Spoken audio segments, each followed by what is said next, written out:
Hello guys, എമ്പുരാന്റെ കനത്ത പരാജയത്തിന് ശേഷം 8 നിലയിൽ പൊട്ടി പണ്ടാതെ വടങ്ങി നിൽക്കുന്ന എമ്പുരാന്റെ കനത്ത പരാജയത്തിന് ശേഷം അതിന്റെ ഡയറക്ടർ ആയിട്ടുള്ള ശ്രീ പൃഥ്വിരാജ് സുകുമാരൻ, നമ്മുടെയൊക്കെ പണ്ട് രാജപ്പൻ എന്നൊക്കെ വിളിച്ച് ആൾക്കാർ കളിയാക്കിക്കൊണ്ടിരുന്ന പൃഥ്വിരാജ് സുകുമാരൻ തള്ളി തള്ളി തള്ളി ആ സിനിമയെ മറ്റെവിടെയോ എത്തിച്ച് 8 നിലയിൽ പൊട്ടി പണ്ടാരെ വടങ്ങി നിൽക്കുന്ന സമയത്ത് ആ സിനിമ പൊട്ടിയതിന്റെ കാരണക്കാരൻ മോഹൻലാലാണ് എന്നുള്ള രീതിയിലാണ് പൃഥ്വിരാജ് സുകുമാരൻ ഈ ഇടയ്ക്ക് നടന്ന ഒരു ഇന്റർവ്യൂവിൽ അദ്ദേഹത്തെ പറ്റി പരാമർശിച്ചിട്ടുള്ളത്. ആ പരാമർശത്തിനെതിരായിട്ടുള്ള ശക്തമായ ലാലേട്ടൻ ഫാൻസിന്റെ ഒരു ഒരു ഒരു എന്താ പറയുക റെസ്പോൺസ്, അവരുടെ ഒരു പ്രതികാരം അല്ലെങ്കിൽ ഒരു ഒരു റെസ്പോൺസ് ആണ് ഈ വീഡിയോയിലൂടെ നമ്മൾ പങ്കുവെക്കാൻ വേണ്ടിയിട്ട് പോകുന്നത്. സോ ഈ സിനിമ എന്ന് പറയുന്നത്, എമ്പുരാൻ എന്ന് പറഞ്ഞ സിനിമ ഹോളിവുഡിനേക്കാൾ അപ്പുറത്തേക്ക് എത്തി.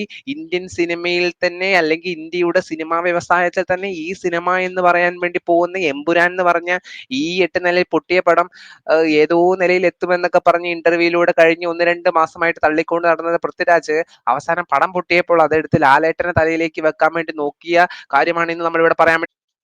സോ നമുക്ക് ലാലേട്ടനെ പറ്റി ഈ പൃഥ്വിരാജ് പറഞ്ഞിട്ടുള്ള, ഇദ്ദേഹത്തെ ഇനിയിപ്പോ എങ്ങനെയാണ് രാജുവേട്ടനൊക്കെ വിളിക്കുക എന്ന് തന്നെ എനിക്ക് സംശയമാണ്. പൃഥ്വിരാജ് പറഞ്ഞിട്ടുള്ള കാര്യം നമുക്കൊന്ന് കാണാം. പൃഥ്വിരാജിന് പറഞ്ഞിട്ടുള്ള ഇതാണ്, ഇവിടെ നമുക്ക് സ്ക്രീനിൽ കാണാവുന്ന പോലെ പൃഥ്വിരാജ് പറഞ്ഞേക്കുന്നത് ഇങ്ങനെയാണ്: ഷോട്ടിന് ഫോക്കസിന് എന്തെങ്കിലും പ്രശ്നമായിട്ട് ലാലേട്ടൻ്റെ അടുത്ത് ചെല്ലുകയാണ്. ലാലേട്ടാ, ഷോട്ട് അത്ര നമ്മൾ പ്രതീക്ഷിച്ചത്ര നന്നായിട്ടില്ല ലാലേട്ടാ, ഷോട്ട് കുറച്ച് മോശമാണ്, നമുക്കത് ഒന്നും കൂടെ നമുക്ക് ആ ഷോട്ട് ഒന്നും കൂടെ എടുക്കണം എന്ന് പറഞ്ഞ് നമ്മൾ ലാലേട്ടൻ്റെ അടുത്തേക്ക് പൃഥ്വിരാജ് എത്തുകയാണ്. അതായത് എന്തെങ്കിലും ഫോക്കസിന് എന്തെങ്കിലും പ്രശ്നം പറ്റി എന്നൊക്കെ പറഞ്ഞിട്ട് ലാലേട്ടൻ്റെ അടുത്തേക്ക് പൃഥ്വിരാജ് എത്തും, ഒന്നും കൂടെ അത് എടുക്കണം എന്ന് പറഞ്ഞിട്ട്. അപ്പൊ എന്താ സംഭവിക്കാന്ന് വെച്ച് കഴിഞ്ഞാല്, പുള്ളി പിന്നീടുള്ള പല റീടേക്കിലും പല തരത്തിലുള്ള ഔട്ട്പുട്ടാണ് നൽകുക എന്ന് പറയുന്നത്. മൈ ഗോഡ്, പൃഥ്വിരാജ് സുകുമാരൻ ലാലേട്ടനെ പറ്റി പച്ചയ്ക്ക് മുഖത്ത് നോക്കി പറഞ്ഞിരിക്കുകയാണ്. ഒരു തവണ ഷോട്ട് നന്നായില്ലെന്ന് പറഞ്ഞ് ലാലേട്ടന്റെ അടുത്തേക്ക് ചെന്ന് കഴിഞ്ഞാൽ ആദ്യത്തെ തവണ എന്തെങ്കിലുമൊക്കെ സൈഡിൽ ബാക്ക്ഗ്രൗണ്ടിൽ എന്തെങ്കിലും പ്രശ്നം നടക്കുവോ, അങ്ങനെയൊക്കെ പറ്റി എന്തെങ്കിലും രീതിയിൽ ഷോട്ട് നന്നായിട്ടില്ലെന്ന് പറഞ്ഞ് ലാലേട്ടന്റെ അടുത്തേക്ക് പൃഥ്വിരാജ് ചെന്ന് കഴിഞ്ഞാൽ ലാലേട്ടൻ രണ്ടാമത് അഭിനയിക്കാൻ വേണ്ടി പറയുമ്പോൾ പുള്ളി വേറെ ഏതോ രീതിയിൽ അഭിനയിച്ച് നോക്കും. പക്ഷെ എന്നാ പിന്നെ ഒന്നും കൂടെ എടുക്കാന്ന് വെച്ചാൽ മൂന്നാമത് എടുക്കാന്ന് വെച്ച് കഴിഞ്ഞാൽ അതും തെറ്റും, നാലാമത് എടുത്ത് അതും തെറ്റും. 18 തവണ എടുത്തിട്ട് പോലുള്ള ഷോട്ടുകൾ ഉണ്ടെന്നാണ് നമ്മുടെ അടുത്ത ഫ്രണ്ട് ആയിട്ടുള്ള മലപ്പുറത്ത് നിന്നുള്ള നമ്മുടെ ഒരു ഫ്രണ്ട് പറഞ്ഞിട്ടുള്ളത്. അദ്ദേഹം മമ്മൂട്ടി ഫാനാണെന്നൊന്നും പറഞ്ഞ് നിങ്ങൾ ഇറങ്ങരുത്, അത് ഉള്ള കാര്യം തന്നെയാണ്. അപ്പം ഒരു തവണ ലാലേട്ടൻ ഒരു ടേക്കിൽ ചെയ്യുന്നത് പോലെ അല്ല രണ്ടാമത്തെ ടേക്കിൽ പൃഥ്വിരാജിന് കൊടുക്കുന്നത്. അങ്ങനെ പൃഥ്വിരാജ് തന്നെ ഈ സിനിമയുടെ അവസാനമായപ്പോഴത്തേനും അടുത്തെന്നാണ് നമ്മുടെ അടുത്ത സിനിമയിലുള്ള വൃത്തങ്ങളെല്ലാം പറയാൻ തുടങ്ങിയത്. അതേപോലെ തന്നെ ലാലേട്ടനെ അപമാനിക്കാൻ വേണ്ടി പൃഥ്വിരാജ് ഒരു കാര്യം കൂടെ പറഞ്ഞിട്ടുണ്ട്, അതും കൂടെ നമുക്ക് പെട്ടെന്ന് കാണാം. പൃഥ്വിരാജ് പറഞ്ഞേക്കുന്നത് ഇതാണ്: നമ്മുടെ മറ്റേ ലൂസിഫറിലെ വില്ലനായിട്ടുള്ള വിവേക് ഓംബ്രോയി 18 റീടേക്ക് പോയാലും, അദ്ദേഹം 18 എന്ന് പറഞ്ഞ വേർഡ് എടുത്തു പറഞ്ഞത് ചുമ്മാതല്ല, അത് ലാലേട്ടനെ തന്നെ വെച്ചതാണ്. ലാലേട്ടന്റെ 16 അടിയന്തരത്തിനെ പറ്റിയാണോ ഇദ്ദേഹം ഉദ്ദേശിച്ചെന്ന് പോലും നമുക്ക് സംശയമുണ്ട്. സോ വിവേക് ഓംബ്രോയി 18 റീടേക്ക് പോയാൽ പോലും ഒരേപോലെ കിടിലം ഔട്ട് തരുമെന്നാണ് പൃഥ്വിരാജ് പറഞ്ഞിരിക്കുന്നത്. കിടിലമായിട്ടുള്ള സാധനമാണ് വിവേക് ഓംബ്രോയ്.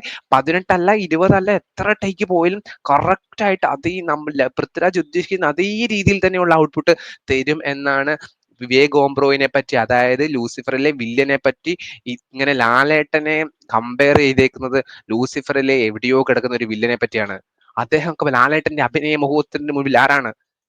കൈയുടെ വിരലുകൾ വരെ അഭിനയിക്കുന്ന ലാലേട്ടന്റെ മുന്നിൽ ലാലേട്ടനെ പറ്റിയാണോ ഈ വിവേക് ഓംബ്രോയി ആയിട്ട് പൃഥ്വിരാജ് കമ്പയർ ചെയ്യുന്നത്? പടം പൊട്ടി, അത് സംഭവിച്ചു. പക്ഷെ ലാലേട്ടനെ പറ്റി ഇങ്ങനെ പറയാമോ? സത്യം. പിന്നെ ഇതിലത് ചെറിയൊരു കാര്യമുണ്ട് എന്ന് ഞാൻ വിശ്വസിക്കുകയാണ്. കാരണം എമ്പുരാനെ കണ്ടവർക്കറിയാം, ലാലേട്ടൻ തുടക്കം തൊട്ട് ഒടുക്കം വരെ പഴം വിഴുങ്ങിയ ഒരു എക്സ്പ്രഷൻ മാത്രമാണ് മുഖത്തിട്ടേക്കുന്നത്, അല്ലാതെ വേറെ ഒരു എക്സ്പ്രഷനും ലാലേട്ടനില്ല. നമ്മുടെ ലൂസിഫറിലെ ആണെങ്കിൽ ഒരു എക്സ്പ്രഷനെ പറ്റി ആൾക്കാർ എപ്പോഴും തള്ളാറുണ്ട്, ആ കാലെടുത്തിട്ട് വെച്ചിട്ട് എന്റെ പിള്ളേരെ തൊടാം എന്ന് പറഞ്ഞിട്ട് ലാലേട്ടനെ മോൻ ചെപ്പക്കുറ്റി നോക്കിയിട്ട് അപ്പൊ തന്നെ ഒരാൾ ആ പോലീസുകാരൻ അടി കൊടുത്തു കഴിഞ്ഞിട്ട് ലാലേട്ടനെ ഇങ്ങനെ ക്ലോസിൽ ഒരു ഐ ഇങ്ങനെ കാണിക്കുന്നുണ്ട്, ഇങ്ങനെ ഭയങ്കര ഒരു ദേഷ്യം ഇങ്ങനെ വെച്ചിട്ടുള്ള ഒരു ഐ കാണിക്കുന്നത്. അതൊക്കെ ലാലേട്ടന് ഭയങ്കര അഭിനയ മുഹൂർത്തമായിട്ടൊക്കെ നമ്മൾ ലൂസിഫർ പറയുന്നുണ്ട്. പക്ഷെ എമ്പുരാൻ എടുത്തു കഴിഞ്ഞാൽ അതിനകത്ത് ലാലേട്ടൻ തുടക്കം തൊട്ട് ഒടുക്കം വരെ ഒരു പഴം പുഴുങ്ങിയ രീതിയിലാണ് നിൽക്കുന്നത് എന്നുള്ള കാര്യം അറിയാം. എന്നാലും പൃഥ്വിരാജ് സുകുമാരൻ പടം തോറ്റതിന്റെ പേരിൽ ഇങ്ങനെ സംസാരിക്കാൻ പാടില്ലായിരുന്നു, അത് വളരെ മോശമായി പോയി.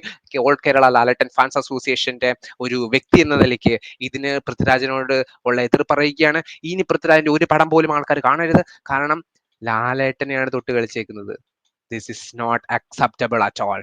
കേരളത്തിലെ മോസ്റ്റ് സെലിബ്രേറ്റഡ് ആയിട്ടുള്ള, കേരളത്തിൽ ഇത്രയും അധികം ആൾക്കാർ ആരാധിക്കുന്ന വേറൊരു മനുഷ്യനുണ്ടോ കേരളത്തിന്റെ ചരിത്രത്തിൽ? ഇത്രയും നാള് 12,000 വർഷമായെന്ന് തോന്നുന്നു കേരളം, അല്ല 10-60 വർഷമായില്ലേ കേരളം ഉണ്ടാക്കിയിട്ട്.